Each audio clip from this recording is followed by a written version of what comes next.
Казвам се Петя Йосифова. Студентка съм, магистратура, първа година в Софийския университет. Как разбрахте за курса и защо се записахте? Моята история е много романтична.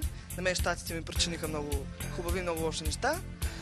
Накратко, моята снаха по народност с американка. Тя имаше проблем с килограмите. Започна програма. 6 години не я бях виждала. И те щяха да си в България. И аз последно знаех, че тя е с изключително наднормено тегло. И когато тя дойде, тя е по професия балерина професионално, но прекъснала. Когато тя дойде на летището в България, аз очаквах да се появи дебеличката американка. Да се появи бившата балерина. Аз не можех да повярвам. Просто бях изключително щастлива за нея и за брат ми. А каква беше ползата за вас от групата?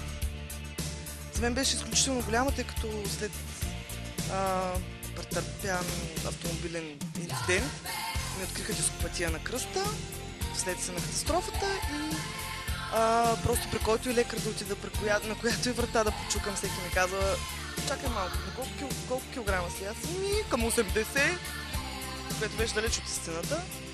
Била съм 80 някога.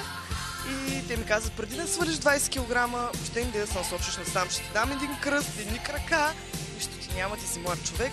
И разбрах, че най-вече заради здравето си трябва да го направя.